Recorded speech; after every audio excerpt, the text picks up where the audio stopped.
Hello बच्चों, my self Vikas Nagpal, physics educator. और मेरा एम है आपके लिए फिजिक्स को इजी बनाना। इसीलिए आज मैं आपके लिए एक बहुत इंपॉर्टेंट टॉपिक लेकर आया हूँ। इलेक्ट्रोस्टैटिक्स में कूलम्स लॉ, ये एक बहुत अच्छा टॉपिक है जिसमें आपको बहुत कुछ सीखने को मिलेगा। अपनी आने वाली 2 या 3 क्लास कूलम्स लॉ के ऊपर ही चलेंगी। इसकी थ्योरी, न्यूमेरिकल्स हम बहुत अच्छे से सीखेंगे। चलिए बच्चों, स्टार्ट करते हैं अपने कूलम्स लॉ। तो सबसे पहले हम ये देख रहे थे चार्जेज के बारे में। तो बच्चों, हम ये देख रहे थे कि अगर पॉजिटिव चार्ज हो, दोनों चार्ज पॉजिटिव हो या दोनों चार्ज नेगेटिव हो, या एक चार्ज पॉजिटिव हो एक चार्ज नेगेटिव, तो फर्स्ट के जो दोनों केस हैं वो लाइक चार्जेज हैं, उनमें रिपल्शन लगता है। और बाद में जो अनलाइक चार्जेज हैं इनमें अट्रैक्शन लगता है। अब फोर्स चाहे अट्रैक्शन का हो चाहे रिपल्शन का हो, इसके मैग्नीट्यूड के बारे में सबसे पहले किसने बताया था? कूलाम ने बताया था। तो बेटा अब अपने स्टडी करते हैं कूलम्स लॉ। कूलम्स लॉ क्या था? इन्होंने ये बताया कि अगर दो चार्ज हैं Q1 और Q2, दो चार्ज हैं बच्चों Q1 और Q2, वो r डिस्टेंस के ऊपर रखे हुए हैं, तो इनके बीच जो फोर्स लगता है, चाहे वो अट्रैक्शन का लगे चाहे वो रिपल्शन का लगे, इस फोर्स की वैल्यू हमेशा F proportional to Q1, F proportional to Q2, और कंबाइन फॉर्म में हम कह सकते हैं F proportional to Q1 Q2 होती है। एक्चुअल में बेटा कूलम ने एक प्रैक्टिकल किया था। उन्होंने क्या किया था? F प्रोपोर्शनल टू Q1 के ऊपर उन्होंने प्रैक्टिकल किया था। उन्होंने चार्ज Q1 को डबल कर दिया और देखा कि फोर्स भी डबल हो गया। इसका मतलब दोनों प्रोपोर्शनल थे। फिर प्रैक्टिकली उन्होंने ये भी देखा F प्रोपोर्शनल टू Q2, उन्होंने Q2 को डबल किया तो पाया कि फोर्स भी डबल हो गया। तो इस प्रैक्टिकल के बेस पे उन्होंने ये लॉ बनाया था, F proportional to Q1 Q2। जब दोनों को डबल करेंगे, F proportional to Q1 Q2, अगर बेटा Q1 को भी डबल कर दिया Q2 को भी डबल कर दिया, तो फोर्स कितने टाइम हो जाएगा? 4 टाइम्स हो जाएगा। तो ये प्रैक्टिकल करने के बाद उन्होंने इस लॉ को बनाया था। इसके अलावा उन्होंने डिस्टेंस के साथ भी इसको प्रैक्टिकल की। F होता है inversely proportional to R square, इसे बोला जाता है इनवर्स स्क्वायर लॉ। इसे बोला जाता है इनवर्स स्क्वायर लॉ, क्योंकि ये इनवर्स का स्क्वायर हो गया, आर का स्क्वायर हो गया, आर 1/r का स्क्वायर हो गया, इनवर्स का स्क्वायर हो गया। अब इसके ऊपर बेटा उन्होंने प्रैक्टिकल कैसे किया था? सेम इसी तरह से उन्होंने ऐसे किया था कि चार्जेज के बीच डिस्टेंस को डबल कर दिया। क्या किया बच्चों? उन्होंने चार्जेज के बीच डिस्टेंस को डबल कर दिया। F inversely proportional R square है। अब जब हम इस डिस्टेंस को डबल कर देंगे तो फोर्स बेटा कितना हो जाएगा? 1/4 टाइम्स हो। यहां से उनको पता चला कि F inversely proportional to R square होता है। इसको कंबाइन फॉर्म में हम ऐसे लिख सकते हैं, F कंबाइन फॉर्म में हम इसको ऐसे लिख सकते हैं, F proportional to Q1 Q2 by R square. और जब ये प्रोपोर्शनल का साइन हटाते हैं तो यहाँ पे कांस्टेंट लगता है K Q1 Q2 by R square. ये बेटा बन गया अपना फॉर्मूला कूलम्स लॉ। तो ये मेन फॉर्मूला है जिसके ऊपर आज हमें क्वेश्चंस या न्यूमेरिकल्स हमको करने हैं। वैसे ये बिल्कुल इजी है बच्चों, ग्रेविटेशन फोर्स जैसा ही है। F is equal to G m1m2 by are square, इससे बिल्कुल मैच होता है। बस वहां मास थे, यहाँ पे चार्ज आ गया। वहां पे G था ग्रेविटेशनल कांस्टेंट, यहाँ पे K होगा इलेक्ट्रोस्टैटिक फोर्स कांस्टेंट होगा। F is equal to K Q1 Q2 by are square. अब ये इसका स्केलर फॉर्म है। अगर हम वेक्टर फॉर्म में लिखना चाहें तो बेटा कैसे लिखेंगे? F vector is equal to K Q1 Q2 upon R square dot R cap. यहाँ पे आर कैप क्या होता है कि यूनिट वेक्टर होता है जो फोर्स की डायरेक्शन को बताता है। और आर कैप की बच्चों वैल्यू क्या होती है? R vector by R. Vector वाले चैप्टर के अकॉर्डिंग 11th में वेक्टर चैप्टर के अकॉर्डिंग यूनिट वेक्टर क्या होता है? वेक्टर अपॉन में मैग्नीट्यूड ऑफ वेक्टर। तो यहाँ पे यदि हम बेटा आर कैप की वैल्यू रख दें आर वेक्टर बाई आर, तो ये आर स्क्वायर के साथ मिलके आर क्यूब बन जाएगा, यानी एफ वेक्टर हो जाएगा K Q1 Q2 by are cube dot are vector. यहाँ आर कैप और आर वेक्टर ये क्या होते हैं? फोर्स की डायरेक्शन को बताते हैं। तो ये था बेटा अपना कूलम्स लॉ। तो फेयर में अच्छे से देख लो, Coulomb's law. If two static point charges Q1 and Q2 are placed at a distance r, then the force acting between them, क्या बताया मैंने आपको, Q1 और Q2 चार्ज हैं, r डिस्टेंस पर रखे हैं, तो उसमें फोर्स क्या लगता है, F proportional to Q1 Q2, F inversely proportional to r square, और कंबाइन फॉर्म में क्या कह सकते हैं, F proportional to Q1 Q2 by r square. जब प्रोपोर्शनल को हटाते हैं तो K आ जाता है, तो ये हमारा फॉर्मूला हो गया K Q1 Q2 by are square, जो किससे मिलता है, G m1 m2 by are square से। Here k is a constant which is called electrostatic force constant. इसको हम क्या बोलते हैं, इलेक्ट्रोस्टैटिक फोर्स कांस्टेंट। जैसे ग्रेविटेशन में हम, ग्रेविटेशन का बेटा फॉर्मूला बच्चों क्या था, जी m1 m2 by are square से मिलता जुलता फॉर्मूला है। वो ग्रेविटेशन फोर्स था, इसलिए जी को क्या बोलते थे, ग्रेविटेशनल फोर्स कांस्टेंट। ये इलेक्ट्रोस्टैटिक फोर्स है, तो इसको क्या बोलते हैं, इलेक्ट्रोस्टैटिक फोर्स कांस्टेंट। इसका वेक्टर रिप्रेजेंटेशन, वेक्टर का जब साइन आता है तो साथ में क्या लग जाता है, आर कैप। आर कैप क्या होता है बेटा, यूनिट वेक्टर। आर कैप जो है वो फोर्स की डायरेक्शन को इंडिकेट करता है। आर कैप की वैल्यू कुछ भी हो सकती है, जैसे आई कैप भी हो सकती है, जे कैप भी हो सकती है, के कैप भी हो सकती है, या इनके कॉम्बिनेशन के मिलने से भी बन सकती है। ये हम आगे भी देखेंगे कि कौन सी डायरेक्शन में। एक्स डायरेक्शन का सिंबल आपको पता है आई कैप होता है, वाई डायरेक्शन का जे कैप होता है, जेड डायरेक्शन का के कैप होता है। तो ये सभी कुछ अपने देखेंगे। और आर कैप की वैल्यू होती है आर वेक्टर बाई आर। तो यदि यहाँ हम आर वेक्टर बाई आर रखेंगे तो आर का क्यूब हो जाता है बेटा। यहाँ अगर वेक्टर का साइन लगेगा तो नीचे क्यूब आएगा, और कैप लगेगा तो नीचे आर स्क्वायर आता है। ठीक है। और एक बात बच्चों हमें ध्यान रखनी है, आगे न्यूमेरिकल्स में अभी बता रहा हूं आपको कि स्केलर फॉर्म होगी, में चार्ज को लेंगे विदाउट साइन। क्या बोला मैंने, स्केलर फॉर्म लेंगे तो चार्ज को क्या लेंगे, विदाउट साइन, यानी नेगेटिव चार्ज हो तो उसका नेगेटिव नहीं लेना आपको, विदाउट साइन लेना। लेकिन वेक्टर फॉर्म के अंदर साइन भी लेना है, नेगेटिव साइन आपको वहां लेना है, जो अपोजिट डायरेक्शन को इंडिकेट करेगा या अट्रैक्शन फोर्स की नेचर को इंडिकेट करेगा। तो ये हम आगे अभी देखेंगे। अभी यहाँ पे आपको ये बात यहाँ पे लिख देते हैं, जो स्केलर फॉर्म है, फोर्स की जो स्केलर फॉर्म होती है, यहाँ पे जो Q1 एंड Q2 है वो आपको क्या रखने होते हैं, विदाउट साइन। लेकिन वेक्टर फॉर्मूले के अंदर, इसके अंदर Q1 और Q2 को क्या रखना होगा, हमेशा विद साइन। ठीक है, ये चीज हम न्यूमेरिकल में भी ध्यान में रखें।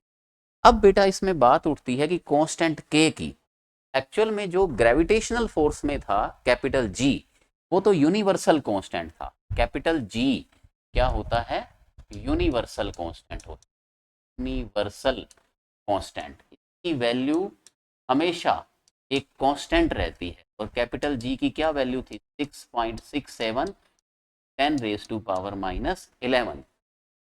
ये बेटा यूनिवर्सल कांस्टेंट था। लेकिन इस फोर्स के अंदर जो K है, ये K की जो मैं बात कर रहा हूं, ये K की वैल्यू जो होती है, ये होती है 9 × 10⁻⁹।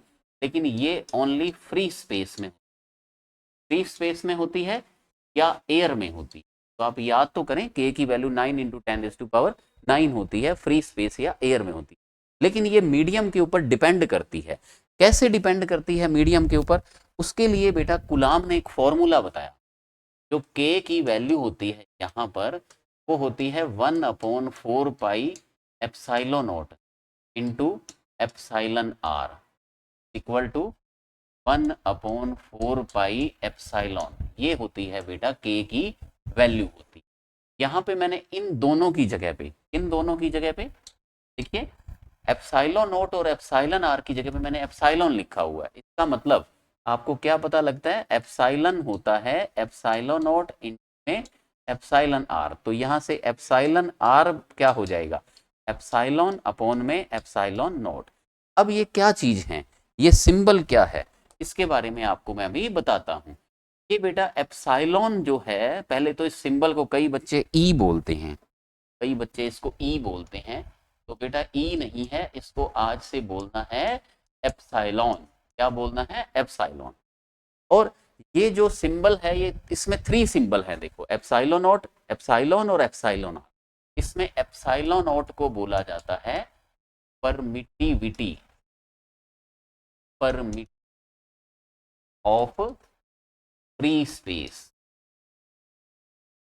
या एयर, फ्री स्पेस कह लो या एयर कह लो, permittivity of free space. Epsilon को बोला जाता है परमिटिविटी ऑफ मीडियम, यानी एयर की जगह पे यहाँ पे मीडियम आ गया। और एप्सिलॉन आर को बोला जाता है रिलेटिव परमिटिविटी, रिलेटिव परमिटिविटी, या इसी को अपने बोलते हैं डाई इलेक्ट्रिक कांस्टेंट। क्या बोलते हैं? Dielectric constant of medium. ये तो बेटा इनके नाम हैं। अब यहाँ पे बात ये उठी क्या कि परमिटिविटी का मीनिंग क्या होता है। हम आगे बेटा पढ़ेंगे कि पॉजिटिव चार्ज होता है उससे इलेक्ट्रिक लाइंस बाहर निकल, लाइंस ऑफ फोर्स, जो पॉजिटिव के कारण अवे होती हैं, लेकिन नेगेटिव के कारण ये टूवर्ड्स होती है। नेगेटिव में ये अंदर की तरफ होती है और पॉजिटिव में ये बाहर की तरफ होती है। इनको बोला जाता है लाइंस ऑफ फोर्स। अब जब ये लाइंस ऑफ फोर्स बाहर निकलती हैं तो इनकी एक परमिटिविटी होती है जो इनको अलाउ करती है कि किस अमाउंट में आएंगे, उसको बोला जाता है, उस क्वांटिटी को बोला जाता है परमिटिविटी ऑफ फ्री स्पेस। यानी फ्री स्पेस में ये लाइंस कितनी परमिट होती हैं उसको फ्री स्पेस की परमिटिविटी, और मीडियम में जितनी परमिट होती हैं उसको मीडियम की परमिटिविटी। ये लाइंस तो हम अभी देखते हैं आगे, पहले हमारे लिए ये एक फॉर्मूला बना जो मेन जो चीज है हमें एप्सिलॉन आर। ये क्या है बेटा? दोनों का रेशो है। इसका रेशो है ये, ऊपर एप्सिलॉन है परमिटिविटी ऑफ मीडियम और नीचे क्या है बताओ? एप्सिलॉन नॉट है परमिटिविटी ऑफ फ्री स्पेस। तो एप्सिलॉन आर क्या होती है? दो परमिटिविटी का रेशो होती है, permittivity of medium divide by permittivity of free space. क्योंकि रेशो है तो इसकी कोई भी यूनिट नहीं होती, ये एक यूनिट लेस क्वांटिटी होती है। और इसके बारे में ही हमें आगे अभी सीखना है नेक्स्ट स्लाइड में कि एप्सिलॉन आर जो होगी वो या तो बेटा 1 से तो हमेशा बड़ी होगी या बराबर होगी, और इनफाइनाइट से ये छोटी होगी। मतलब एप्सिलॉन आर की जो वैल्यू होती है या किसी भी मीडियम का जो डाई इलेक्ट्रिक कांस्टेंट होता है वो किन लिमिट के बीच वेरी करता है? 1 से इनफाइनाइट के बीच। देखिए हमने आपको क्या बोला, according to Coulomb formula of constant K, constant K का बेटा ये फॉर्मूला है हमारे पास। के का फॉर्मूला होता है 1/4 pi epsilon naught epsilon R is equal to 1/4 pi epsilon. यहाँ पे एप्सिलॉन नॉट क्या है? Electric permittivity of free space या एयर। एप्सिलॉन क्या है? Electric permittivity of medium. Epsilon R क्या है? रिलेटिव परमिटिविटी या dielectric constant of medium. Permittivity बेटा क्या होती है कि जो चार्ज होते हैं उनमें जो फोर्स लगता है उसका रीजन होता है इलेक्ट्रिक लाइंस, और इलेक्ट्रिक लाइंस कितनी परमिट करती हैं मीडियम को, उस जो क्वांटिटी जो उसको रिप्रेजेंट करती है उसको अपने बोलते हैं परमिटिविटी। इसका क्या इफेक्ट पड़ता है ये हम अभी नेक्स्ट स्लाइड में अपने देखते हैं। फर्स्ट काम इसमें आपका इतना है कि के का फॉर्मूला जो कूलम्ब ने बताया था, और यहाँ पे इनमें relation epsilon naught is equal to epsilon naught into epsilon R, या एप्सिलॉन या मैं बड़े करके लिख देता हूँ, एप्सिलॉन आर क्या हो जाएगी? Epsilon upon epsilon not. क्योंकि यहाँ से देखो इन दोनों की जगह पे ये लिखा है, यानी एप्सिलॉन क्या होती है? Epsilon into epsilon naught into epsilon R. इसको एप्सिलॉन नॉट या एप्सिलॉन जीरो भी बोल सकते हैं, epsilon R to epsilon are. ये बेटा जो फॉर्मूला है, ये दो बातें हम जो रिलेशन है ये किसने बताए थे? कूलम्ब ने बताए थे। और जो एप्सिलॉन आर होगी, क्योंकि ये दोनों परमिटिविटी का रेशियो है इसलिए इसकी कोई यूनिट नहीं होती है। This is a unitless, this is a unitless quantity. कैसी क्वांटिटी है बेटा? यूनिटलेस क्वांटिटी होती है, और इसकी वैल्यू 1 और इनफाइनाइट के बीच में वेरी करती है। तो मैंने आपको भी क्या लर्न करवाया, मैंने आपको क्या याद करवाया, एक बार दोबारा से देखो। कूलम्ब्स लॉ ये था, शॉर्ट में बेटा रिड्यूस कर लो। कूलम्ब्स लॉ ये था, फॉर्मूला बड़ा इजी सा है, K Q1 Q2 by are square. यहाँ के की वैल्यू ये होती है 4 pi epsilon naught into epsilon R equal to 1/4 pi epsilon. तो यहाँ से इन दोनों की जगह पे ये लिखा है, तो ये रिलेशन इनमें आप अपने आप बना सकते।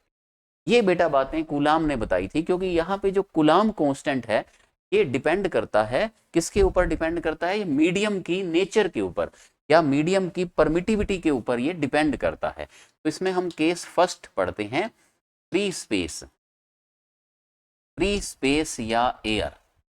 इसके लिए एप्सिलॉन आर होती है 1। एक्चुअल में क्या होता है? फ्री स्पेस की तो एप्सिलॉन आर एग्जैक्टली 1 होती है, लेकिन एयर की जो एप्सिलॉन आर होती है 1.008 होती है। एयर का जो डाई इलेक्ट्रिक कांस्टेंट होता है 1.008, लेकिन हम इसे अप्रोक्सीमेटली कितना हम ट्रीट करते हैं, 1 मानते हैं, इसलिए फ्री स्पेस या एयर एक ही बात कह दी। तो हमारे कहने का मतलब ये नहीं था कि फ्री स्पेस और एयर एक ही बात है, हमारे कहने का मतलब ये था कि फ्री स्पेस और एयर के लिए एप्सिलॉन आर दोनों के लिए एक ही होती, 1 ही होती। तो अगर बेटा एयर का डाई इलेक्ट्रिक कांस्टेंट 1 है तो यहाँ एप्सिलॉन आर अगर हम 1 रख दें तो के एयर, तो के एयर में कितना आ जाएगा, फॉर्मूले में देखो 1/4 पाई एप्सिलॉन नॉट। के एयर में एप्सिलॉन आर कितनी होगी, ये एप्सिलॉन आर कितनी होगी, इसमें 1 हो गई, तो के कितना बच गया 1/4 पाई एप्सिलॉन नॉट। और इसकी वैल्यू आपको भी याद करवाई है 9 × 10⁹ टन मीटर स्क्वायर पर ग्राम स्क्वायर। यूनिट बेटा इसकी बना लोगे ना, कैसे बनेगी, यहाँ से देखो के Q1Q2/r² से क्रॉस मल्टीप्लाई कर दो। फोर्स की यूनिट क्या है, न्यूटन, आर इधर जाएगा तो newton into metre square divide by coulomb square, newton into metre square per coulomb square, ये के की यूनिट होती। अब यहाँ से अगर हम इस फॉर्मूले को देखें तो क्या बच्चों एप्सिलॉन नॉट की वैल्यू निकाली जा सकती है, बिल्कुल। एप्सिलॉन नॉट क्या हो जाएगी 1/4 पाई के एयर, और के एयर अपने पास कितना था बताओ, 9 × 10⁹ था, 9 × 10⁹ था। जब इसको सोल्व करेंगे पूरा कंप्लीट तो कितना आ जाएगा 8.85 × 10⁻⁻12। यूनिट इसकी रिवर्स कर दो, उसको coulomb square by newton into metre square. Reverse बेटा क्यों किया, क्योंकि एप्सिलॉन नॉट क्या है 1/4 पाई के, 4 पाई की तो कोई यूनिट है नहीं, तो 1/k हो गया, 1/k का मतलब रिवर्स होगी इसकी। तो ये बेटा डाटा है, कांस्टेंट होते हैं, ये आपको और याद करने हैं, के की वैल्यू और एप्सिलॉन नॉट की। देखो इसको अच्छे से समझ लो। और फ्री स्पेस, फ्री स्पेस का डाई इलेक्ट्रिक कांस्टेंट कितना होता है 1 होता है। फ्री स्पेस एंड एयर दोनों के लिए एप्सिलॉन आर कितना होता है 1 होता है। तो के कितना बन जाएगा बताओ 9 × 10⁹ बन जाएगी। तो एप्सिलॉन नॉट कितनी बन जाएगी, इसको जब डिवाइड करेंगे तो बन जाएगी 8.85 × 10⁻12 बन जाएगी। और अदर मीडियम के अंदर अब बेटा आता है केस सेकंड, इसमें अदर मीडियम। अदर मीडियम में एप्सिलॉन आर जो होता है ग्रेटर देन 1 होता है, एप्सिलॉन आर ग्रेटर देन 1 का। तो जो के मीडियम हो जाएगा, के मीडियम क्या था, क्या हो जाएगा बेटा देखो 4 पाई एप्सिलॉन नॉट इंटू में एप्सिलॉन आर हो जाएगा। में जो इतना पार्ट है 1/4 पाई एप्सिलॉन नॉट तो क्या बोला जाता है के फ्री स्पेस या के एयर। के मीडियम क्या हो जाएगा K air divide by epsilon R. का मतलब क्या बना कि मीडियम का जो के है कांस्टेंट है वो एयर में डिवाइड हो गया और एप्सिलॉन आर 1 से ज्यादा होती है। इसका मतलब क्या हुआ कि के मीडियम लेस देन के एयर हो जाता है। के मीडियम क्या होता है बेटा लेस देन, के मीडियम लेस देन के फ्री स्पेस, या के मीडियम 9 × 10⁹ से कम होता है। के फोर्स भी किसके प्रोपोर्शनल है, के फोर्स भी तो के यानी कि फोर्स और के आपस में प्रोपोर्शनल होते हैं। तो जैसा रिलेशन के का होगा वैसा ही फोर्स का होगा। तो मीडियम में फोर्स भी क्या हो जाएगा कम हो जाएगा, एफ एयर की तुलना में फोर्स कम हो जाएगा। और कितना कम हो जाएगा, F medium is equal to F air divide by epsilon R. तो फोर्स बेटा इसमें कम हो जाता है। तो मैक्सिमम फोर्स किस में लगता है फ्री स्पेस के अंदर। So it is clear in the presence of medium electrostatic force is decreased as compared to free space। तो हमने अभी क्या देखा बेटा कि जो इलेक्ट्रोस्टैटिक जो फोर्स का जो कांस्टेंट होता है, हमने अभी ये देखा कि के की वैल्यू होती है 1/4 pi epsilon naught into epsilon R, बहुत आसान सी बात है।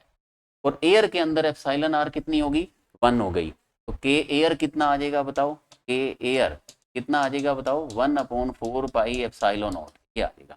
और मीडियम में क्या होता है बच्चों बताओ 1/4 पाई एप्सिलॉन नॉट के साथ एप्सिलॉन आर, इतने वाला क्या हो जाएगा बताओ के एयर।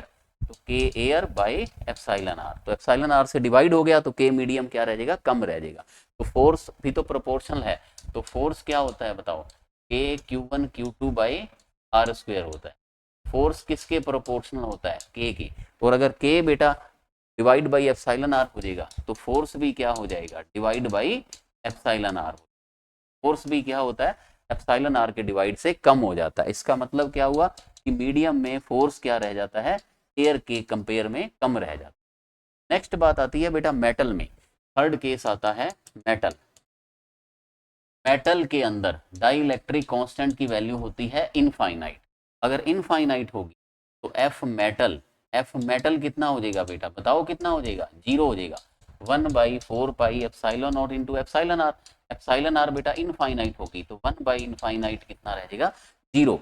तो इसका मतलब क्या हुआ कि ये के हो गया, और ये फोर्स भी, फोर्स मेटल में कितना हो जाएगा बताओ, 0, क्योंकि के की वैल्यू 0 होगी। इसका मतलब कि अगर दो चार्ज हैं आपके पास, उनके बीच में एक मेटल की प्लेट रख दी जाए, मेटल प्लेट, तो इनके बीच में फोर्स कितना हो जाता है बच्चों, बोलो कितना हो जाता है, 0।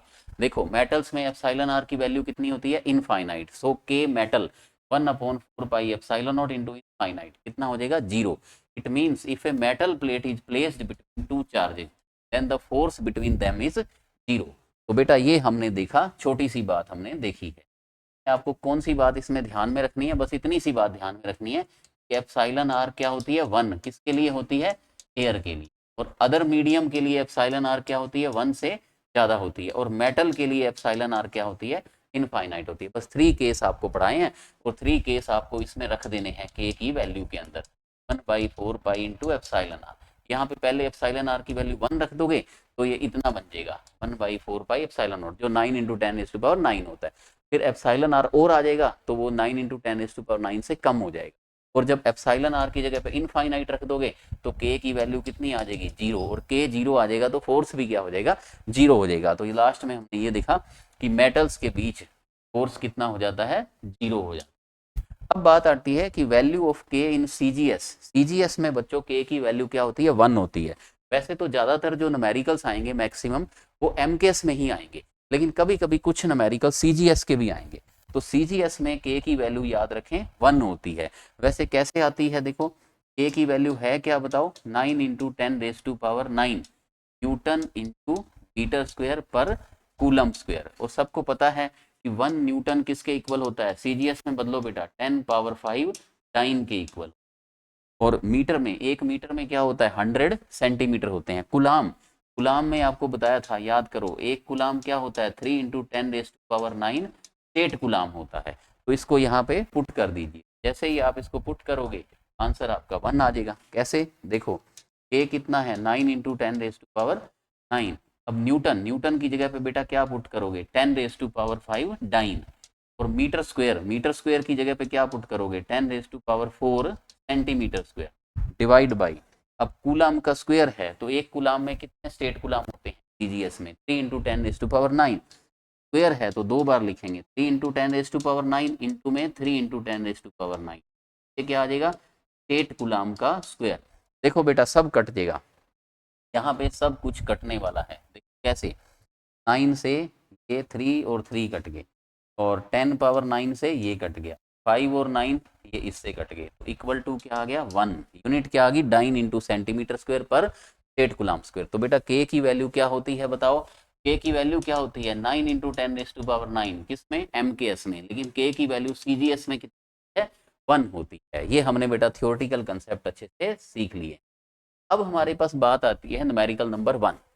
चलिए अब हम इस टॉपिक के ऊपर न्यूमेरिकल सीखेंगे तो साथ साथ अपनी थ्योरी रिवाइज भी होती रहेगी। देखो 2 चार्ज हैं अपने पास, क्या है बेटा, देखो न्यूमेरिकल नंबर 1 देखो क्या है आपके पास, 2 चार्जेज हैं, 2 microcoulomb positive and -5 microcoulomb negative, are placed at distance 1 metre, calculate the force between them. तो इसका ये कहना है आपके पास 2 चार्ज रखे हुए हैं, उनके बीच में क्या बताना है आपको, फोर्स बताना है। और बच्चों आपको पता है कि फोर्स की वैल्यू क्या होती है बताओ, K1Q2/r² होती है, K Q1Q2/r² होती है। तो अब जो K की वैल्यू है वो कितनी है, 9 इंटू 10⁹9। कुछ भी नहीं दिया तो आप एयर समझो, कुछ भी नहीं दिया तो हम सभी किस में होंगे, एयर में होंगे, चार्जेज भी कहाँ होंगे, एयर में होंगे। ठीक है, अब Q1 Q2 आपको कितने दिए हैं, पहले वाला चार्ज कितना है, 2 माइक्रोकुलाम, 2 इंटू 10⁻⁻6। माइक्रो का बेटा मतलब क्या होता है, 10⁻⁻6 होता है। नेक्स्ट -5, लेकिन बेटा आपको मैंने अभी बताया था, क्या बताया था कि स्केलर जो होता है ये फॉर्मूला, इसमें चार्ज का साइन नहीं लेना है, इंटू 5 10⁻⁻6 बिना साइन के, विदाउट साइन रखना। आर कितना होता है, 1 मीटर, यहाँ 1 रख दिया।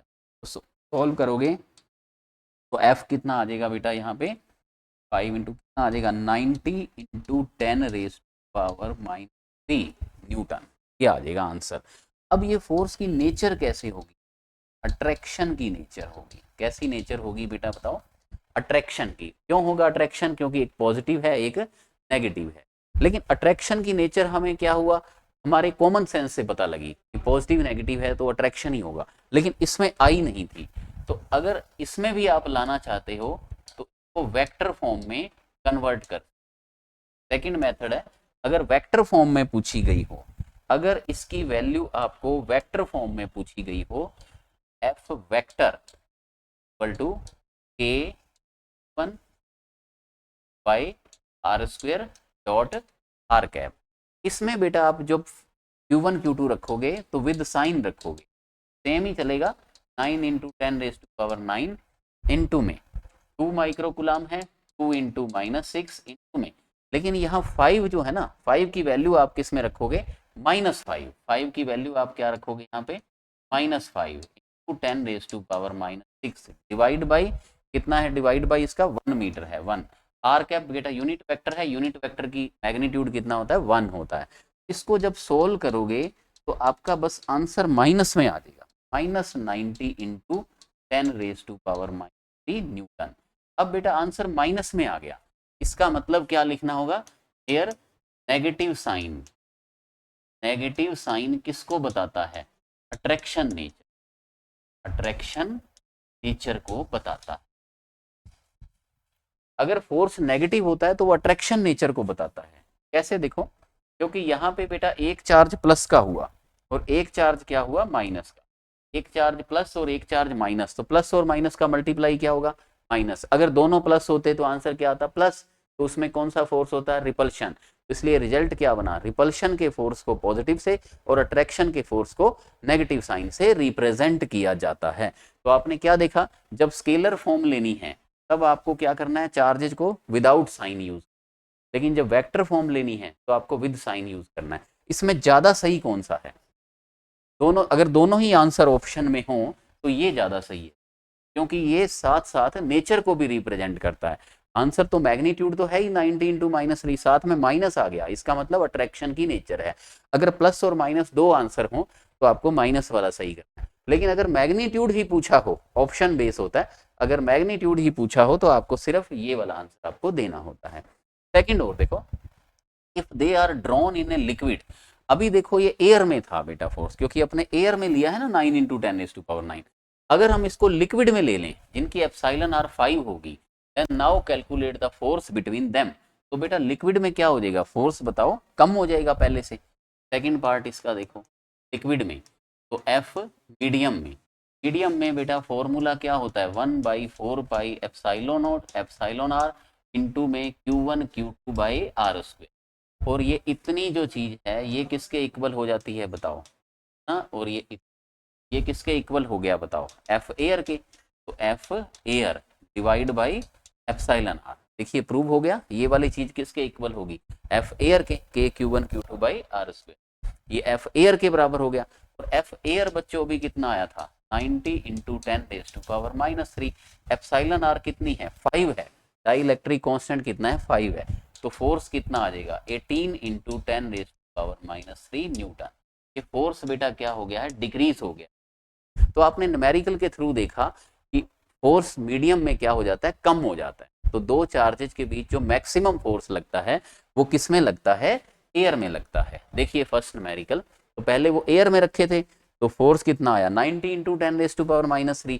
जब उनको हमने मीडियम में रख दिया किसी लिक्विड में जिनकी एप्सिलॉन आर 5 है, तो 5 से डिवाइड हो गया, तो फोर्स क्या हो जाएगा उस केस में, कम हो जाएगा।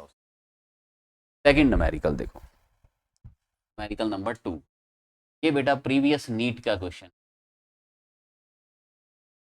देखो, in hydrogen atom an electron is revolving around nucleus, calculate force on electron in vector form. क्या कह रहे हैं बेटा हम यहाँ पे बताओ कि हाइड्रोजन के चारों तरफ एक इलेक्ट्रॉन घूम रहा है। देखो ये हाइड्रोजन का एटम है, इसके सेंटर में क्या होता है, एक प्रोटॉन होता है और बाहर इलेक्ट्रॉन के चारों तरफ चक्कर लगा रहा है, घूम रहा है, क्योंकि इनमें अट्रैक्शन है इस वजह। अब हमें क्या बताना है, प्रोटॉन पे चार्ज बेटा कितना होता है +c, इलेक्ट्रॉन पे चार्ज कितना होता है बताओ -c, और इनके बीच की डिस्टेंस कितनी है मान लो r है। तो फोर्स को वेक्टर फॉर्म में जैसा कि मैंने आपको अभी बोला था कि वेक्टर फॉर्म में फोर्स को कैसे लिखते हैं, विद साइन के Q1 Q2, Q1 कितना है बताओ +e और Q2 कितना है -e, K Q1 Q2 by are square dot R cap. अब आर कैप की वैल्यू होती है आर वेक्टर बाई आर, तो हम इस फोर्स को बेटा ऐसे लिख सकते माइनस प्लस और माइनस मिलके क्या हो गए minus k e square by are cube dot are vector. ये बेटा आंसर था। तो नीट में जब ये क्वेश्चन आया था तो उसमें एक आंसर माइनस वाला भी था, एक आंसर प्लस वाला भी था, बाकी दोनों सेम थे। तो कई बच्चों ने मिस्टेक क्या की, प्लस वाला आंसर क्योंकि वो फर्स्ट आंसर था उसको टिक कर दिया, तो यहाँ पे उनका नेगेटिव मार्किंग हो गया था। तो इस चीज को ध्यान रखने के लिए आपको क्या याद रखना है कि अगर वेक्टर फॉर्म में पूछा जाए तो आपको विद साइन लेना होता है। और दूसरी बात मैंने आपको भी बताया, अट्रैक्शन का फोर्स है, क्योंकि ये पॉजिटिव है या नेगेटिव है, इनमें क्या होगा अट्रैक्शन। तो अट्रैक्शन के फोर्स का अगर साइन दिया हो माइनस में तो वो ज्यादा मोर करेक्ट होता है। ठीक है, अगर विदाउट साइन आंसर भी सही हो सकता है, पर साइन माइनस अगर होगा तो वो मोर करेक्ट होगा। तो प्लस और माइनस में दोनों में एक टिक करना हो तो कौन सा टिक करेंगे आप, माइनस के ऊपर गोला लगाएंगे। लेकिन अगर ये माइनस हो ही नहीं, मान लो ऑप्शन में ही नहीं हो, तो ठीक है, इसका मतलब वो ओनली मैग्नीट्यूड पूछना चाहता है, उसकी नेचर के बारे में डिस्कस नहीं करना चाहता है। ठीक है, ये था आपका सेकंड क्वेश्चन। तो अभी तक आपने क्या देखा बताओ बच्चों, एफ होता है K Q1 Q2 by are square, और स्केलर फॉर्म में विदाउट साइन, और वेक्टर में क्या लेते हैं विद। नेक्स्ट देखिए numerical number 3, find the minimum electric force, find the minimum electric force between point charges which are situated in air at distance 30 centimetre. करोगे इसको 1 मिनट ट्राई, आप खुद एक बार इसको साथ साथ ट्राई कर सकते हो।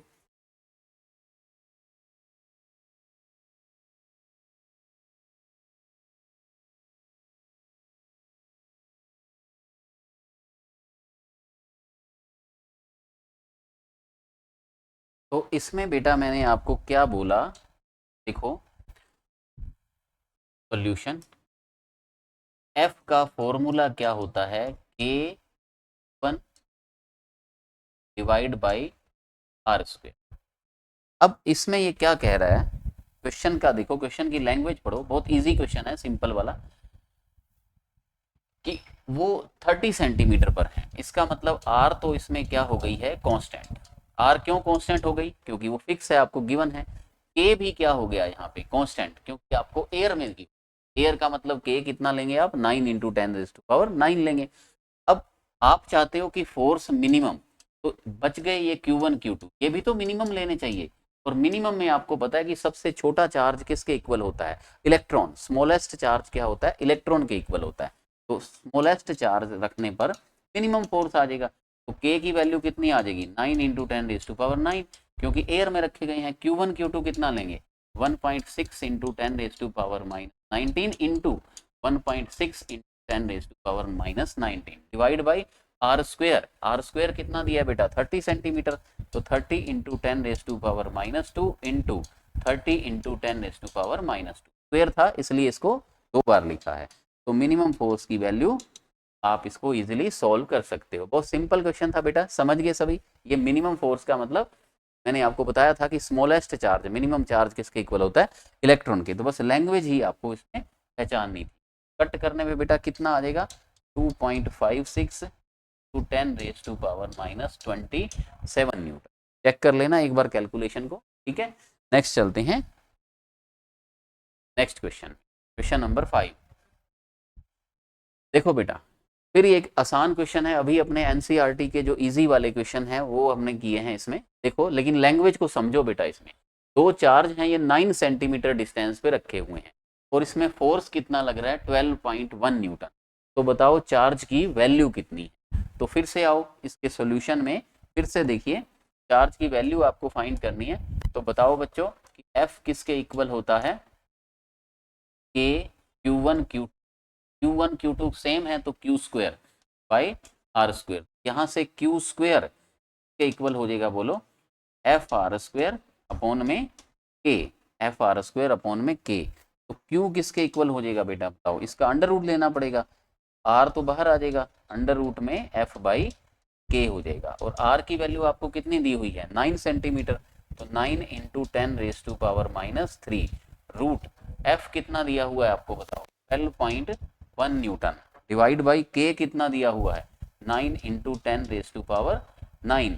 तो कट करो इसको, कितना आ रहा है बेटा आंसर इसका 9 इंटू 10⁻³ डिवाइड बाई ये 9 का 3 आ जाएगा बार, और ये 12.1 है, इसका पॉइंट उड़ा दो तो ये 7 रह जाएगा, और पॉइंट नीचे आके आ जाएगा 10⁵ को जब अपने सोल्व करेंगे आ जाएगा 33 कितना आ रहा है बेटा देखो 33 इंटू 10⁻⁻8 10⁻⁻8 ग्राम। ये चार्ज है ना, की वैल्यू किसमें होती है गुलाम में आ जाएगी। कैलकुलेशन कर लेना आसान। तो आपने देखा बेटा आसान ही क्वेश्चन था, F is equal to K Q square by are square. इसमें आपको फोर्स और डिस्टेंस दी हुई थी, तो इसको घुमाना आना चाहिए आपको इस फॉर्मूले। नेक्स्ट क्वेश्चन देखो, नेक्स्ट क्वेश्चन बेटा बहुत अच्छा क्वेश्चन है अपने पास। एक देखो, एक चार्ज है कैपिटल क्यू, एक चार्ज है कैपिटल क्यू, इसको डिवाइड करना है 2 पार्ट्स के अंदर, तो डिवाइड करना है 2 पार्ट्स के अंदर। तो आपको मैं एक चार्ज दे दूं और उसको आपको डिवाइड करना है, टुकड़े करने हैं। तो कैसे करने हैं कि उनके बीच में मैक्सिमम रिपल्शन लगे।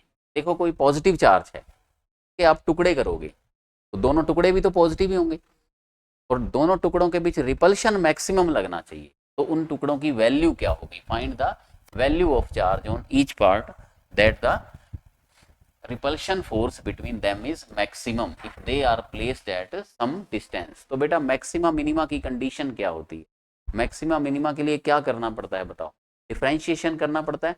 फिर 11th की बात याद आ गई, डिफरेंशिएशन कैसे होगा बच्चों, देखो सॉल्यूशन। देखो मान लो आपके पास एक चार्ज है कैपिटल क्यू, और आपने इसके टुकड़े ऐसे किए कि फर्स्ट टुकड़ा तो हो गया Q1 is equal to Q, और सेकंड टुकड़ा हो गया कैपिटल Q माइनस Q। अगर फर्स्ट जो टुकड़ा उसका स्मॉल q है तो सेकंड क्या हो जाएगा माइनस स्मॉल q। तो इनके बीच में जो फोर्स है वो कितना हो जाएगा K Q1 Q2। Q1 की वैल्यू कितनी है स्मॉल q, Q2 की वैल्यू कितनी है Q minus Q divide by are square. अब बात उठी कि मैक्सिमा Q की वैल्यू निकालनी है, Q की वैल्यू फाइंड करनी है जिसके लिए फोर्स क्या हो जाए मैक्सिमम हो जाए।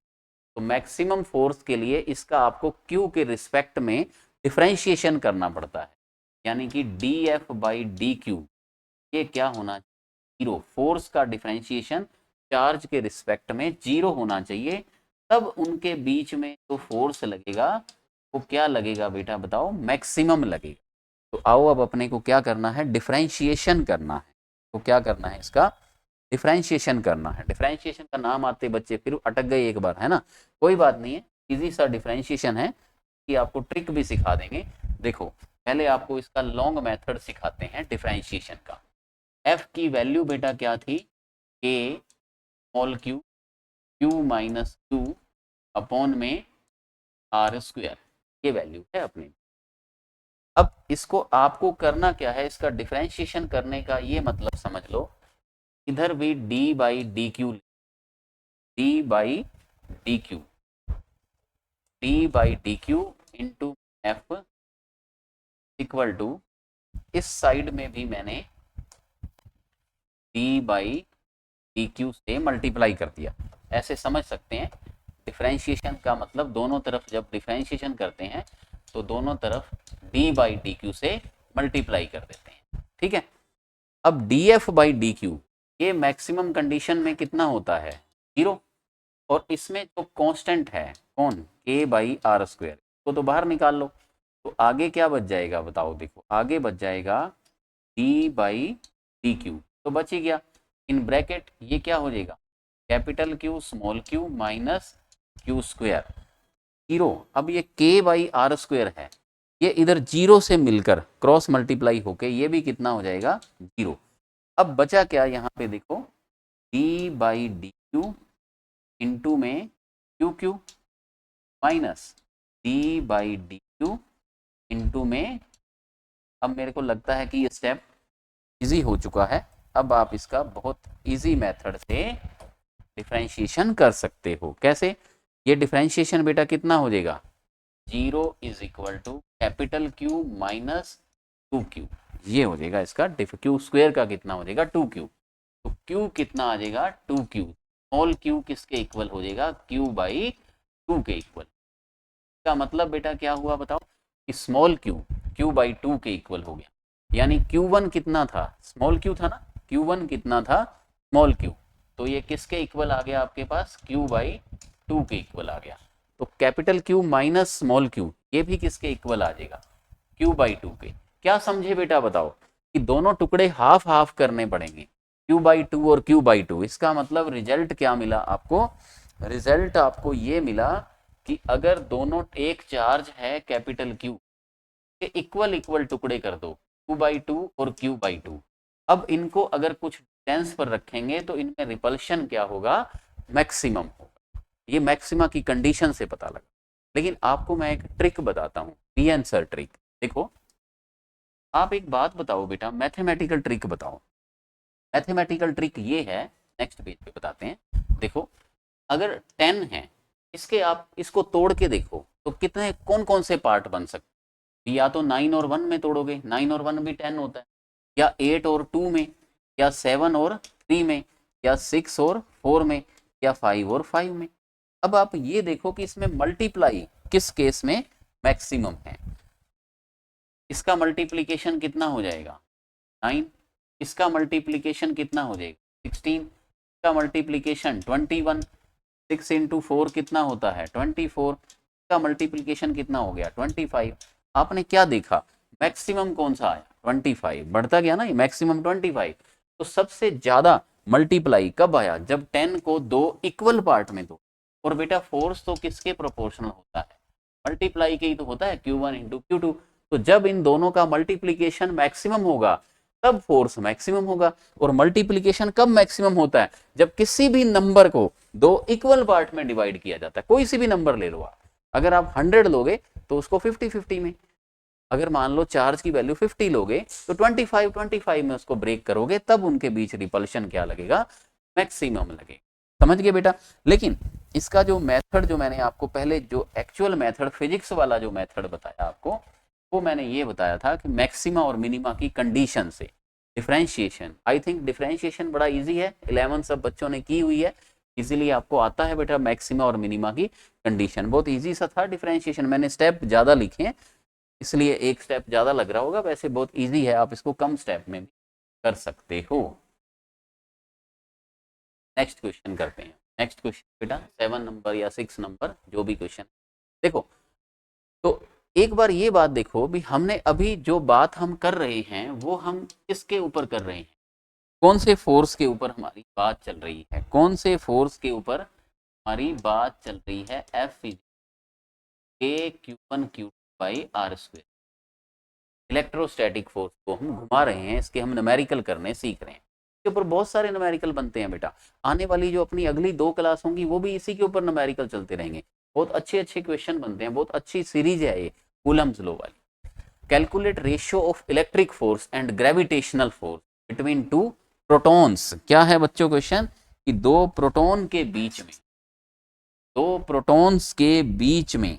तो यहाँ पे हम क्या करते हैं, प्रोटॉन ले लेते हैं, रेशियो निकालना है इलेक्ट्रिक फोर्स और ग्रेविटेशनल फोर्स का रेशियो बताओ। तो इलेक्ट्रिक फोर्स किसके इक्वल होता है, A Q1 Q by are square. और ग्रेविटेशनल फोर्स किसके इक्वल होता है, E M1 M2 by are square. तो इसका रेशियो किसके इक्वल हो जाएगा, FE बाई FG। क्या हो जाएगा, A Q1 Q by G M1 M2। तो आगे जाके यहाँ पे ले आओ FE by FG equal to K की वैल्यू कितनी होती है 9 इंटू 10⁻⁹ होती है।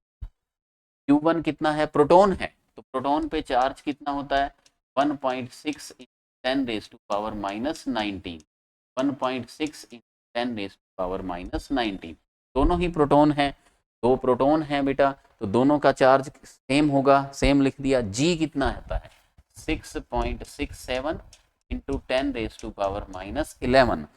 अब साथ में ये बताओ कि मास की वैल्यू कितनी होती है प्रोटॉन के लिए। प्रोटॉन का मास बेटा कितना होता है 1.67 10⁻⁻27, दो बार आएगा, एक बार और आएगा 1.67 इंटू 10⁻27, ये आ गया। ये बेटा क्या हुआ, दो प्रोटॉन है हमारे पास, दो प्रोटॉन हैं तो r डिस्टेंस के ऊपर रखे गए हैं। r तो कट जाती है रेशो के अंदर, लेकिन प्रोटॉन का जो मास होता है, तो मास और मास में क्या लगता है, इन ग्रेविटेशन फोर्स। लेकिन प्रोटॉन पे चार्ज भी होता है, चार्ज के कारण कौन सा फोर्स लगेगा, इलेक्ट्रिक फोर्स। तो दोनों का हमें रेशो फाइंड करना था। इसको बेटा आपको कट करना है, बहुत इजीली कट हो जाएगा, ये 1 पॉइंट अप्रोक्स में कट कर दीजिए और ये यहाँ से कट कीजिए, तो FE/FE को जब आप कट करोगे तो ये तो 9/6 हो गया ना, 9/6 ई पे कट जाएगा, 3/2, 2 में 10⁻9 ये होगी -19, -10 कितना बच गया बेटा 10⁻⁻29, डिवाइड यहाँ पे कितना बन गया 54 और 11 ये रहे 65, आ जाएगा 1.5 10⁻36। इसका मतलब बेटा क्या हुआ 36 आ गया। 36 का मतलब क्या हुआ, 36 का ये मतलब हुआ कि इलेक्ट्रिक फोर्स जो है और ग्रेविटेशनल फोर्स का जो रेशो आ गया वो ऑलमोस्ट किस रेशो में आ गया 10⁻36। का मतलब इलेक्ट्रिक फोर्स जो है कितना पावरफुल फोर्स है, इलेक्ट्रिक फोर्स 10⁻36 टाइम पावरफुल होता है एफ ग्रेविटेशन के कंपेयर में प्रोटॉन्स के बीच में। ये वैल्यू थोड़ी डिफरेंट आ सकती है, अगर दोनों इलेक्ट्रॉन होते तो 10⁻36 के बजाय 39 आ जाएगी, अलग आ जाएगी वैल्यू थोड़ी।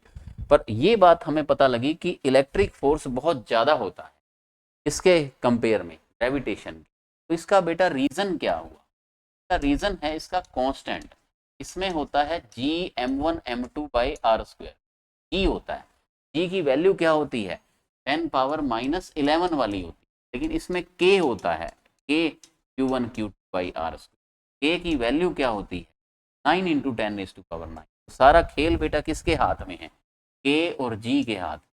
G की वैल्यू तो बहुत ही कम है 6.67 इंटू 10⁻⁻11 है, और K की वैल्यू 10⁻9 वाली है, तो इलेक्ट्रिक फोर्स इसलिए बहुत ही ज़्यादा होता है। दो चार्ज अगर रखे हुए हैं तो चार्ज में मास भी होता है, प्रोटॉन का मास भी है, तो मास के कारण जो फोर्स लगेगा ग्रेविटेशन फोर्स, उसके कंपेयर में इलेक्ट्रिक फोर्स बहुत ही पावरफुल होता है। ये एनसीईआरटी का हमारा क्वेश्चन था, ठीक है, बहुत अच्छा क्वेश्चन था, आप इसको लिख लीजिए। नेक्स्ट न्यूमेरिकल देखिए 7 नंबर या 8 number. Two identical charge particle हैं QM और QM। देखो फिर कुछ पार्टिकल आगे प्रोटॉन जैसे ही समझ लीजिए। If net force on each particle is 0 then find specific charge. Specific charge बेटा क्या होता है बताओ, Q/M, चार्ज और मास के रेशो को स्पेसिफिक चार्ज बोला जाता है। ये मैंने आपको सिखाया था पहले प्रॉपर्टीज ऑफ चार्ज के। Net force on each particle is 0। अब ये क्या कहना चाहता है, ये कहना चाहता है कि आपके पास दो पार्टिकल हैं और अगर ऐसा हो जाए, ये दोनों मास तो हैं ही और मास के कारण उन्हें क्या लगेगा अट्रैक्शन, अट्रैक्शन के कारण ये अंदर आना चाहते हैं, और अगर इनको हम चार्ज भी दे दें इक्वल +Q+Q, इनमें क्या लगेगा रिपल्शन। तो मास के कारण अट्रैक्शन और चार्ज के कारण, क्योंकि चार्ज लाइक चार्ज है दोनों, रिपल्शन। और अगर ये दोनों फोर्स हम किसी मेथड से बैलेंस कर दें, वैसे तो इलेक्ट्रिक फोर्स ज़्यादा पावरफुल होता है, लेकिन क्या हम इसको बैलेंस कर सकते हैं, ये उसकी कंडीशन पूछना चाहता है। ये पूछना चाहता है कि हम किस तरह से इलेक्ट्रिक फोर्स और ग्रेविटेशनल फोर्स को बैलेंस कर सकते हैं। तो हम लिखते हैं E is equal to F G, तभी तो नेट फोर्स क्या हो जाएगा, जीरो हो जाएगा। जब अट्रैक्शन कौन सा फोर्स कर रहा है, ग्रेविटेशन, और रिपल्शन कौन सा फोर्स कर रहा है, इलेक्ट्रोस्टैटिक, दोनों को इक्वल कर दें तो नेट फोर्स कितना आ सकता है, जीरो आ जाएगा। तो अब ये बताओ कि इलेक्ट्रिक फोर्स का फॉर्मूला क्या है, K Q one Q by are square. अब Q1 और Q2 सेम है, Q और Q, तो इनको Q और Q लिख देंगे नेक्स्ट लाइन में। मास भी इनके सेम है, E m1 m2 by are square. तो हम अब क्या करेंगे नेक्स्ट लाइन में, Q और M को सेम कर देंगे। कितना आ जाएगा, a q square equal to e m square. R कहाँ गया जी, आर से आर दोनों साइड में कट गया, आर से आर कट गया। तो अब स्क्वायर बाई एम स्क्वायर, ये किसके इक्वल आ जाएगा, जी बाई के। और Q बाई एम क्या आ जाएगा, के की वैल्यू कितनी, 1/4 पाई एप्सिलॉन नॉट, ये आ जाएगा 4 पाई एप्सिलॉन नॉट। ये बेटा प्रीवियस नीट का क्वेश्चन है, ये नीट में आया हुआ है एग्जाम में, उसका आंसर यही था। लेकिन क्या आप इसको आगे सोल्व कर सकते हो, बताओ। बिल्कुल कर सकते हो। 4 की वैल्यू, पाई की वैल्यू आपको पता ही है 3.14, एप्सिलॉन नॉट कितनी सिखाई थी अभी, 8.85 into 10 raise to power -12, G की value 6.67 into 10 raise to power minus. तो आप इसको सोल्व करोगे, आप ये देखो कि ये वैल्यू बहुत कम आएगी कि बहुत ज़्यादा आएगी, ये चीज़ बताओ। ये वैल्यू बहुत ही कम आएगी या ज़्यादा आएगी, सोच के बताओ। एप्सिलॉन नॉट की वैल्यू ऑर्डर में होगी 10 रेज़ टू पावर -12, ई की वैल्यू क्या होगी 7, तो सब कुछ माइनस का ही आ रहा है। तो इसका मतलब क्या हुआ, बाई एम क्या आएगा, बहुत ही छोटा आएगा 1 के कंपेयर में। अब ये छोटा आ गया, इसका मतलब क्या है, कोई चीज छोटा कब होता है, जब मास बहुत ही बड़े हैं और चार्ज बहुत ही छोटा है। तो ये कंडीशन बनी है, नेट फोर्स जीरो हो गया।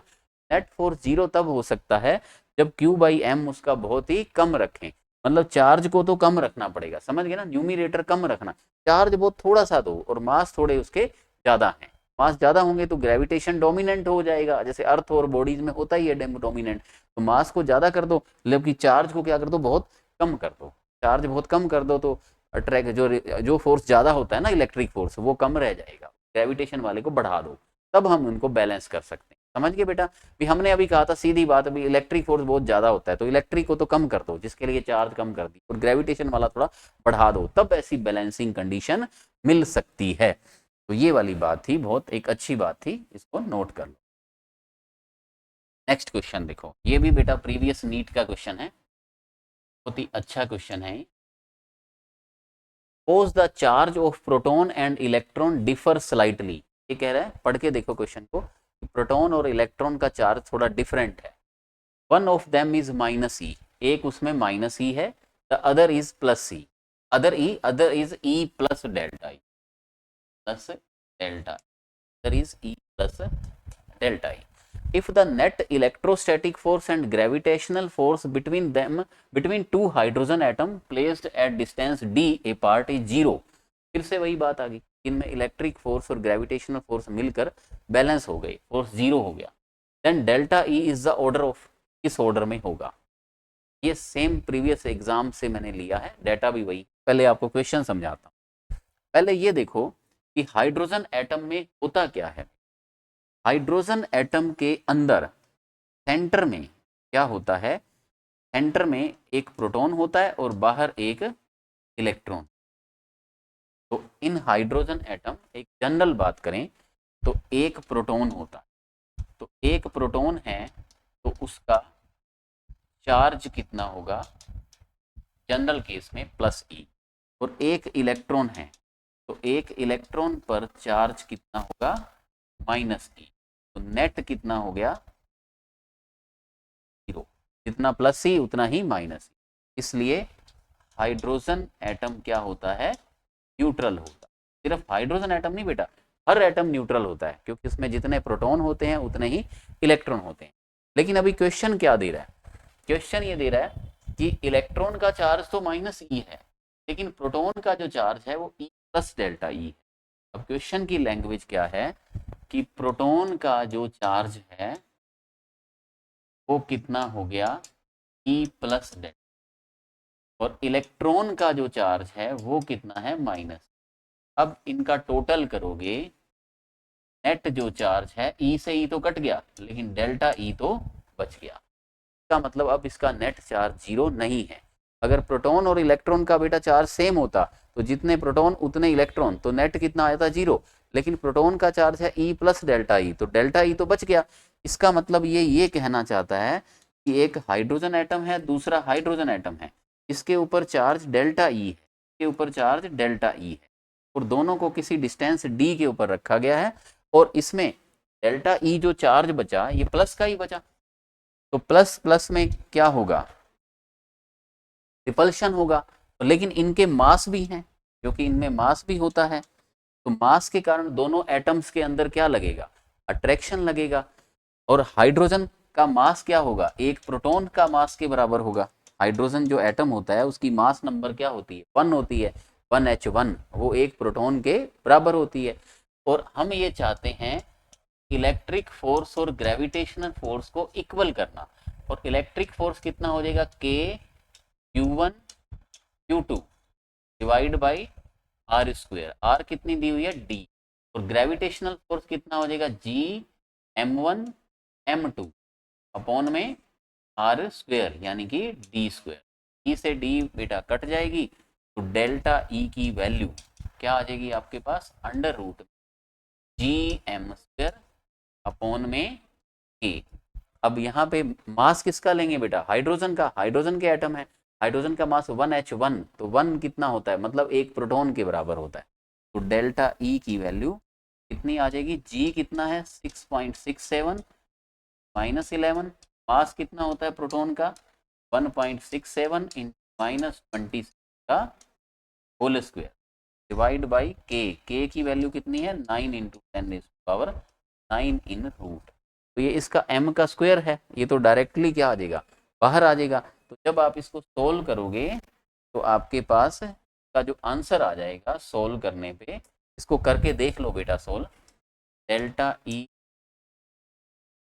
1.67 इंटू 10⁻⁻27 तो बाहर आ गया, और अंदर कितना बचा आपके पास 6.67 इंटू -11 और 9 इंटू, तो अंदर बचा 6.67 इंटू -11, और यहाँ कितना बचा 9 इंटू 10⁻9 बचा।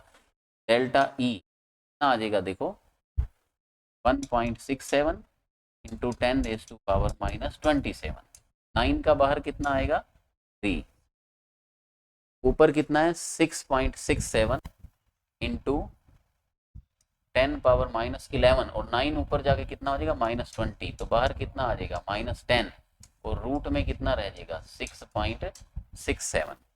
अब जब इसको कट करोगे तो ऑर्डर देखो, ये ऑलमोस्ट ये, तो डेल्टा ई का ऑर्डर पूछा गया है क्वेश्चन में, देखो 10⁻⁻27 और -10 कितना आ जाएगा 10⁻⁻37 कूलम, यानी कि इसमें पूछा क्या गया था, देखो ऑर्डर पूछा गया था। और पूरा सोल्व करना है तो आप इसको अप्रोक्स में सोल्व भी कर सकते हो। 6 का रूट जो है, 9 का रूट कितना होता है 3, थोड़ा सा कम है 7 है तो 2.6, ऐसे करके आप इसको रूट में लेके सोल्व कर सकते हो। तो ऑर्डर में पूछा है तो आप डायरेक्ट इसका आंसर इस हिसाब से कर सकते हो, ठीक है। ये क्वेश्चन, नेक्स्ट क्वेश्चन देखो, if electric force is equal in air and medium then distance of air and medium must be different and the relation between them. देखो ये क्या कह रहा है बेटा कि इलेक्ट्रिक फोर्स और एयर और मीडियम में इक्वल है, इलेक्ट्रिक फोर्स एयर और मीडियम में इक्वल है। आप मुझे ये बताओ कि एयर में जो इलेक्ट्रिक फोर्स है उसका फॉर्मूला कितना होता है, 1/4πε0 1/Q/r², और मीडियम में कितना होता है 1/4πε0 इंटू εr Q1 Q2/r²। ये दोनों, ये कह रहा है बेटा कि दोनों कभी इक्वल नहीं हो सकते। क्यों नहीं हो सकते हैं इक्वल, क्योंकि इसके अंदर जो है एप्सिलॉन आर एक्स्ट्रा आ गया, बाकी सब तो सेम है, एप्सिलॉन आर एक्स्ट्रा आ गया। तो अगर इनमें डिस्टेंस, अब इनको हम तो कहते हैं जबरदस्ती इनको इक्वल करना है। एक बार फिर से पढ़ो, if electric force is equal in air and medium, अगर ये एयर और मीडियम में इक्वल हैं, then distances of air and medium must be, तो इनकी डिस्टेंस को पक्का अलग होना पड़ेगा। क्यों अलग होना पड़ेगा? क्योंकि जो यहाँ एप्सिलॉन आर एक्स्ट्रा आ गया है, जो यहाँ मल्टीप्लाई हो गया है, वो इस फोर्स को क्या कर देगा? कम कर देगा। वो इस फोर्स को कम कर देगा। ये फोर्स कभी इक्वल नहीं हो सकते। पर कोई कहे मुझे जबरदस्ती इक्वल करने हैं, तो पूछता है कि इनके लिए डिस्टेंस में क्या चेंज करना होगा। अगर आप कॉमन बात सोचो तो इसमें इनटू हुआ एप्सिलॉन आर से, आर स्क्वायर जो है ना उसकी वैल्यू को डिवाइड करना पड़ेगा एप्सिलॉन आर से। तो एप्सिलॉन आर से एप्सिलॉन आर कट जाएंगे, यानी आर स्क्वायर इनटू में 1/एप्सिलॉन आर हो जाना चाहिए। ये तो बात हुई बेटा नॉर्मल मैथमेटिकल सोचने की। अब इसको हम न्यूमेरिकली कैसे करेंगे कि यहाँ पे आर ले लो एयर वाली और यहाँ पे आर ले लो मीडियम वाली। अब दोनों को आप इक्वल कर दो, F air equal to F medium. तो जब इनको इक्वल करोगे बाकी सब कुछ तो कट जाएगा, Q1 Q2 कट जाएगा, ये भी कट जाएगा, ये भी कट जाएगा, ये भी कट जाएगा, और नीचे क्या बच जाएगा ये बताओ? यहाँ पे इस पे क्या बचेगा बताओ? 1/r एयर का स्क्वायर, और इधर क्या बचेगा? 1/एप्सिलॉन आर इंटू आर मीडियम का स्क्वायर। अब यहाँ से आर एयर इसके इक्वल आ जाएगी रूट में एप्सिलॉन आर इंटू में आर मीडियम। ठीक है, या आप वो वाली बात भी देख लो, मैंने अभी आपको बताई थी क्या कि आर मीडियम का स्क्वायर को क्या करना पड़ेगा? आर मीडियम के स्क्वायर को आर एयर का स्क्वायर का इनटू में कितना करना पड़ेगा? 1/एप्सिलॉन आर। तो इनको बेटा इनटू में 1/एप्सिलॉन आर करेंगे तभी तो ये यहाँ से कट जाएगा। तो इनमें ये रिलेशन आ गया। तो ये रिलेशन क्या आ गया इसमें? देखो, r medium is equal to r air divide by epsilon are. ये हमारे पास इसका रिलेशन आ गया, r medium r air by root epsilon r. अब देखो क्वेश्चन डायरेक्ट आते हैं। अगर आर मीडियम में आपको 10 सेंटीमीटर दी है, आर मीडियम कितनी दी है? 10 सेंटीमीटर, और एप्सिलॉन आर कितनी दे रखी है? 9। तो इक्विवेलेंट एयर डिस्टेंस बताओ। तो आप इस क्वेश्चन को डायरेक्ट कर सकते हो। आर मीडियम आपको बेटा कितनी, आर मीडियम कितनी दी हुई है इसमें? आर मीडियम दी हुई है 10 सेंटीमीटर। आर मीडियम दी हुई है आपको यहाँ पे 10 सेंटीमीटर, और आर एयर आपको फाइंड करनी है। तो एप्सिलॉन आर आपको कितना दिया हुआ है? 9। तो आर एयर डायरेक्ट कितनी आ जाएगी? 30 सेंटीमीटर आ जाएगी। तो इस तरह से आप डायरेक्ट इस क्वेश्चन को सोल्व कर सकते हैं। ठीक है, बहुत इजी क्वेश्चन है। अब आप देखो, आपने अभी लेक्चर की जो स्टार्टिंग की थी वो आपने कहाँ से की थी? Coulomb's law. लेक्चर की जो स्टार्टिंग आपने की थी वो बेटा कहाँ से की थी आपने? कूलम्स लॉ से। तो सबसे पहले आपको कूलम्स लॉ आपने पढ़ा K Q1 Q2 R square, Coulomb's law के बारे में। नेक्स्ट आपने क्या इसके अंदर पढ़ा कि K की वैल्यू क्या होती है? K की वैल्यू क्या होती है आपने इस बारे में पढ़ा कि, और इसमें एप्सिलॉन नॉट क्या होती है, और इसके न्यूमेरिकल पढ़े कि कब इलेक्ट्रिक और ग्रेविटेशन फोर्स को हम इसमें इक्वल कर सकते हैं, कब इलेक्ट्रिक और ग्रेविटेशन फोर्स को हम इक्वल कर सकते हैं। तो हमने इसके ऊपर बेटा आज जो न्यूमेरिकल पढ़े हैं, अभी आगे भी अपना चलता रहेगा आगे तक ही। कूलम्स लॉ आने वाली क्लास में भी हम कूलम्स लॉ के बारे में और स्टडी करेंगे।